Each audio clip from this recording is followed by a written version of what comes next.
going on, guys? Today I'm going to change out the clutch master cylinder and the slave cylinder on this 2005 Honda Element.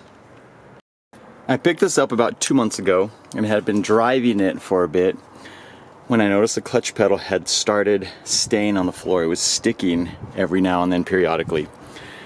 Looked up a couple videos online, found an Eric the Car Guy video that he did maybe like 6 months ago. He ended up changing out his clutch master cylinder and slave cylinder with the KTuned unit. So we are going to be using that one today. I had not known before, but clutch master cylinder on these models is a little bit different with it has a diaphragm. It just makes it feel a little different. We're going to try this out. I think it'll be perfectly fine. All the old cars I've driven before and the way that the clutch should feel with it. Hopefully it fixes my issue. Usually when a pedal sticks like that, stays on the floor, you have some sort of hydraulic issue either in the line or the slave or the master. Hoping this fixes my issue and I can keep driving it instead of having to do essentially maybe a clutch job if it's a little bit more extensive damage. But this is the part number that we're using. It's KTuned, KTD, CLK, KMS.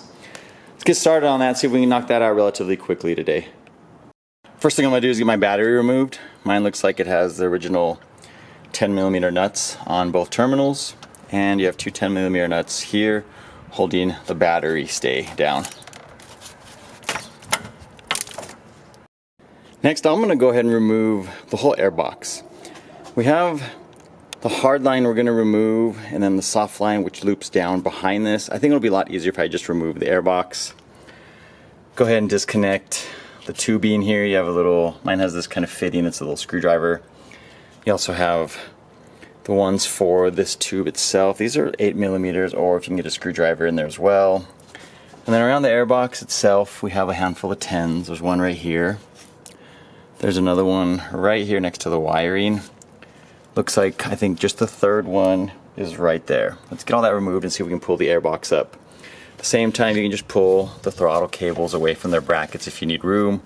You can just kind of pop them out and then slide them to the sides wherever you may need room to get this thing pulled out.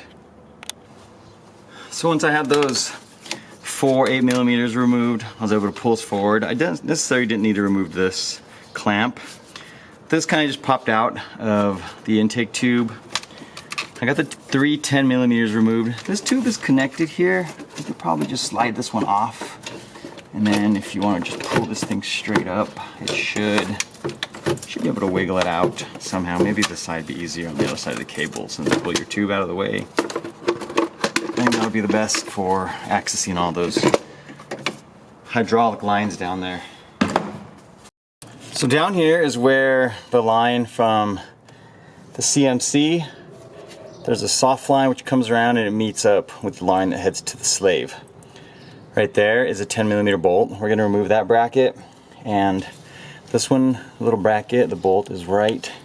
It's a little dirty, so you may not be able to see the head, but my finger is on it. It's up against the frame wheel. We're just going to remove those. I don't think we need to pull out the little clips to loosen them up, but I mean we can if we need to, but I'm going to take the brackets off as we will not be using this line any longer. Next, on the clutch master cylinder, this one is unique in its own right, how it has this little pin in here. If you can slide this pin away, this is essentially what locks this whole piece in. Get that slid away from the CMC, and you should be able to lift up the line here. I already have these loose with those 2 brackets removed. These are now free, so this line, once we get that one removed, we should have a lot more easy access to getting that one pulled down and getting that removed from the engine bay.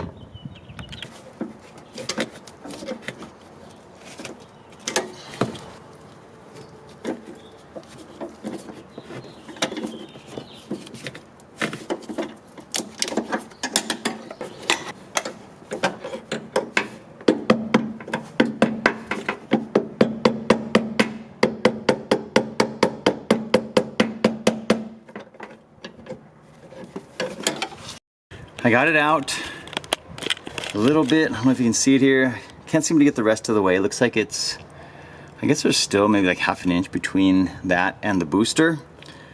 I'm gonna make it a little easier on myself. I'm gonna work underneath the vehicle now. Underneath the pedals at least, not underneath the vehicle. We're gonna get in there, let's get it removed. Maybe we can slide it forward. It'd be a lot easier to access that and just give that extra room and then get it pulled off so we can get it removed. All right, so getting under here, if you take a look at this, there is some fluid coming off of my clutch master cylinder. That may be the issue right there. This is the first time I had kind of taken a look under here. So we need to get, there is, let me push this in. This is a clevis pin right here. You're gonna need to get that removed by pulling out the cotter pin, and then you can push the pin out that way. And we also need to remove, there's a 12mm bolt. I'm sorry, it's a nut there, that's just the stud. And on the other side, the opposite side, there's another one. Get all three of those items removed.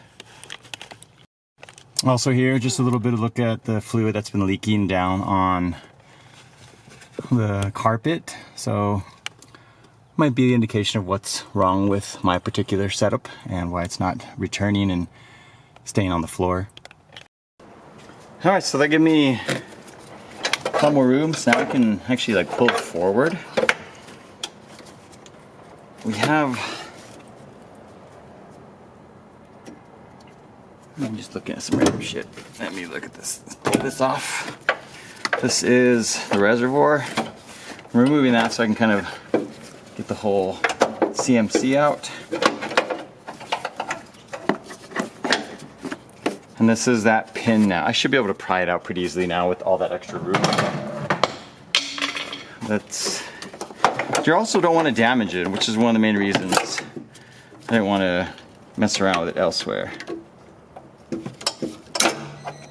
Oh, it actually was already far enough out, just a hair more. And so now the CMC is out. And you can see how that works. That piece slides in and it locks the line into position. And obviously mine was, as you see, it's all wet in here, it was leaking. With that out of the way, let's move to, there's two, let me move this out of the way. These two 12mm bolts. You can see them right down here. My fingers are like right in front of them. I'm just gonna get an extension from here, drive it all the way down here and just knock both those out. Let's try to get all of these lines removed. All right, I know it's a weird angle for the camera, but you can kind of see exactly where I'm going to get the 12s for the slave removed.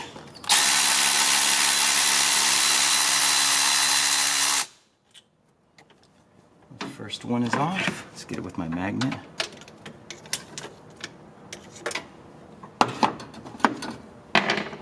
And let's work on the second one.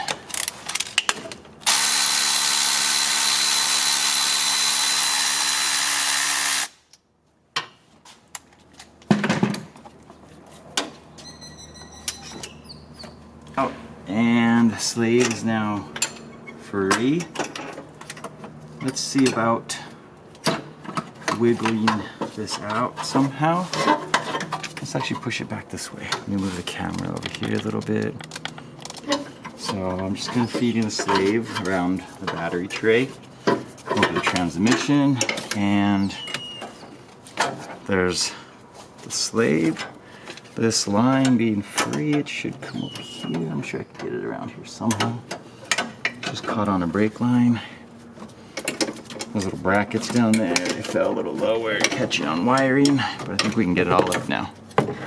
There we go. Get all the hydraulic lines removed. So getting that out actually really isn't too difficult. It's my first time doing it on an Element, but it really isn't that challenging at all. So when looking at original unit, see how it has this diaphragm here? It's supposed to help with engagement of the clutch, not having it engage so quickly, make it a little smoother operation. A lot of people aren't liking that. I've read a couple forums where I guess some of these bolts like pop out in time as they get older. I'm unfamiliar with any of that. Regardless, I wanted to try this setup. What I gathered from Eric's video is that he had to swap his clevis. Now I looked at my clevis, and I guess not a clevis pin, but the clevis bracket. Mine seems to be the same exact size. I already tried it on the pedal and it fits perfectly fine. You may just want to double check, even like the length when I have them side by side. I don't seem to have an issue with mine. I don't know, this is the one it came with. I am just going to go ahead and use the new one. I don't see an issue with it. I tried it, it fits. But double check yours if you're doing this job. So make sure you're not already there and having to swap it. What's kind of funny is when I removed these, it just pulled the studs out. Like the nuts didn't spin. I don't know if maybe they applied some Loctite or something. But it has, of course, the studs for the new CMC. I'm gonna get some new, not some new bolts, but just some better looking bolts out of a bin because these are a little tattered on top. But we're gonna start getting this all installed now. First, go ahead and get the bracket back on. What I like to do is, obviously the other one was working okay. Kind of eyeball it and put them at the same distance. Once you actually have it in and bolted up, this is only hand tight, the lock nut. If you spin the rod, you can adjust the tightness of the bracket to the clutch master cylinder. So you can spin this either left or right. The whole thing actually spins as a unit. Here, I'll show you. Like if I'm spinning this now, like it's locked there, but it came loose. So if I spin it while it's locked, it'll spin the whole unit. Basically, that just gives you some adjustment when you actually have it installed. Right now, I just eyeballed it, leave it there, and we'll move to the next part, which is I like to install the lines for the CMC. I'm gonna get it on, tighten it up. Let's get this put on next, and then we'll go reinstall the CMC. Next, we'll get the line put on before we feed this in. What's really cool is this is similar to the OEM unit where it has the 2 pins, but it looks like these are, you could probably push them out with a punch of some sort, but we're not gonna do that. It's just neat because it rotates. So we need to get this line on this side. Just need 2 wrenches, 17 for the base so it doesn't rotate, and then a 13 for the top, the actual line itself.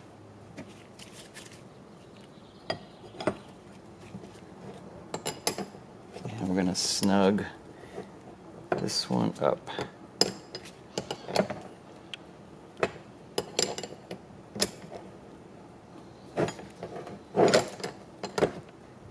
Right there, feels good.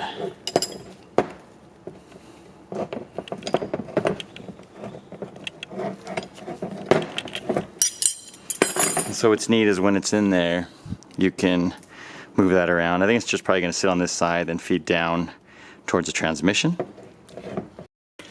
Just finished draining the canister. We're going to get the hose swapped over. I think it'll be a little easier to put on now. But more importantly, we're going to clean it out. There's some old, I don't know what's in there, just it's dirty fluid.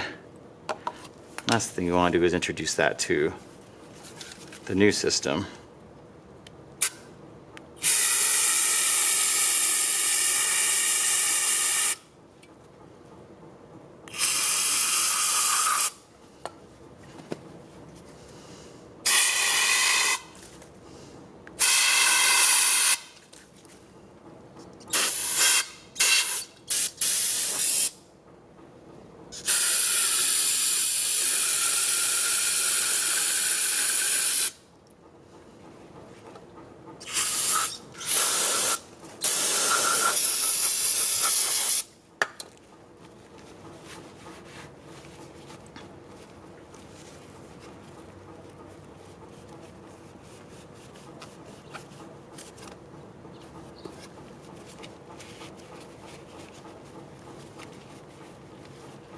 This line still seems very pliable.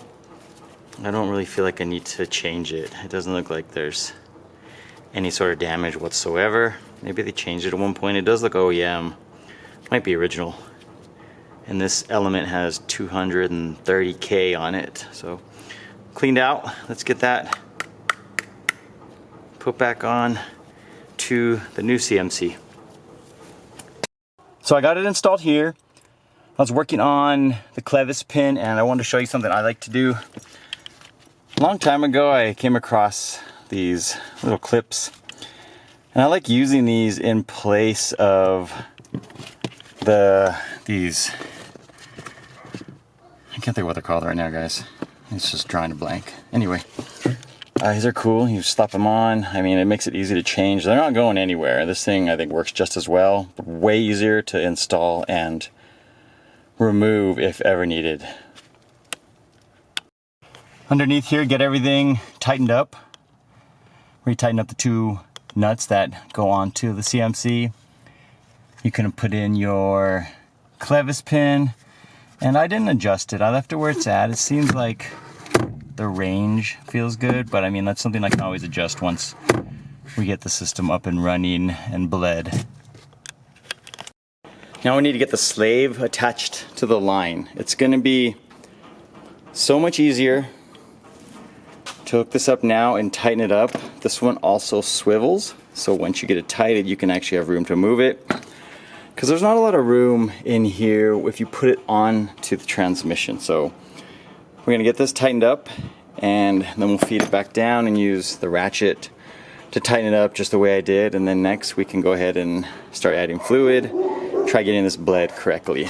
So my line, can you see I ran it here? I ran it between these hard lines there just to kind of keep it from moving around and then around, and it's going to actually fall right in front of the battery tray, straight across to the transmission. I think that's a simple spot. It's going to be out of the way of the box, and anything else here won't catch. I think it'll be perfectly fine where it's at.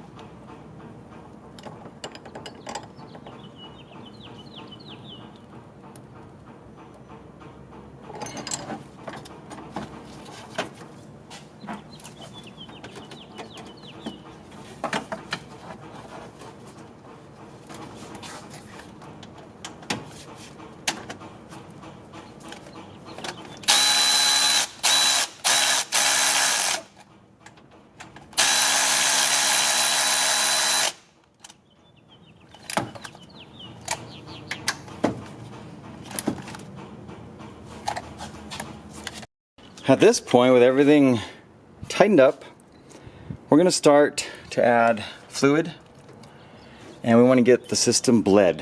What I like to use, I have this, it's a one-way valve. I think it's like a motorcycle one that they use. Put this on the end of the slave. It's cool when you pump. Obviously it pushes the fluid out, but fluid will not come back up in, so releasing all the bubbles. We're going to try to throw that on, see if that works, and get this bled before we put everything else back together. Like if we need to remove anything, if something's leaking, now is the opportunity to do so. So we'll do that first, and then we'll get that set up. You know what? Look. So here's how I have that set up. I have it hooked up to the bleeder nipple, and then line right there. Make sure the valve's facing the right way. Of course, just to put a little seat clip on here to hold it in position.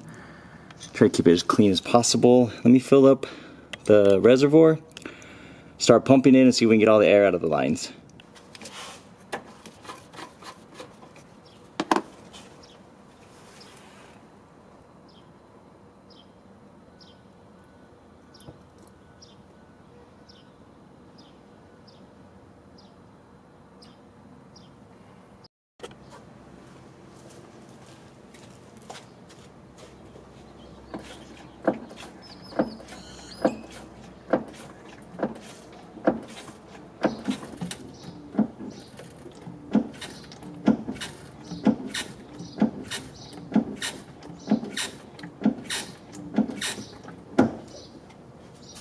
So that valve worked like a charm. Made it really easy to get it bled. I just had to feed it in and just keep pumping over and over, make sure it's loosened at the slave nipple. Just keep pumping it and eventually it starts to feed it all the way through. That one-way valve doesn't allow it to go back up. I just showed a little bit there just so you can kind of see how it works. I think it's good though now. Happy where it feels. I was pushing on the clutch as well, filled this to the max. I'm gonna start putting everything back together. Should be relatively quickly, just the box and the battery. Let's take it for a spin, see how it feels, and see if it fixed my problem.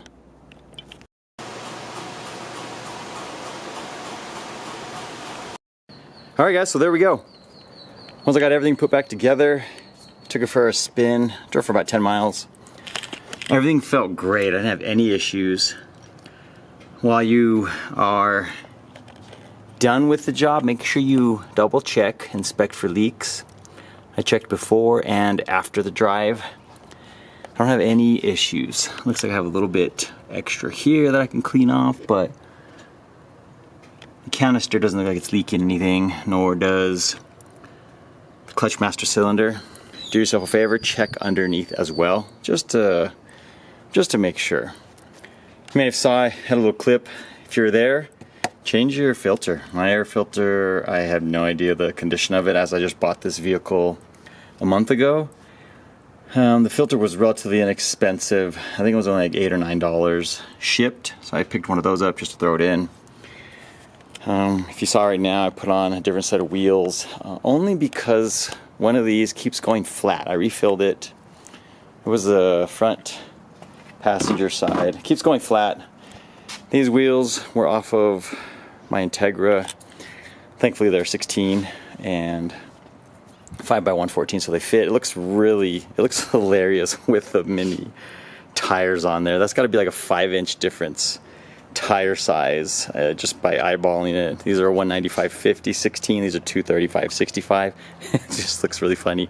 I'm still gonna rock it like that. I'm gonna drive it like that until I can decide what I want to do with maybe a different set of wheels or maybe just new tires. I don't think I want to rock the Steelies, but regardless, looks hilarious. But I hope this helps you guys today. After reading about this CMC and this setup, it does seem to engage relatively quickly when you depress the pedal. When you press the pedal, and I guess also depress when you're letting up and off, you can kind of feel, I think, the teeth from the pressure plate now when it's touching the throwout bearing. I mean, I think it feels great. It reminds me of just driving like older Hondas in general and the way it feels. I had no issue. It took me a second just to get used to it, and after that it was like clockwork. Feels good, engagement feels really good. Obviously having the hard line there probably gives you a better feel. But that is done. I'm glad, because I hadn't driven in the last 2 weeks, and now I can start doing little like random things here. I want to just clean it overall, change out transmission fluid, brakes. I'm going to put new brakes, rotors, pads, just kind of go through all the fundamental daily stuff to get it on the road and driving it pretty frequently back and forth to work and any other random errands. But thanks for checking it out today, guys. Hope you enjoyed the new content on a new vehicle. I'll definitely have more here soon, and we'll talk to you guys soon. Peace out.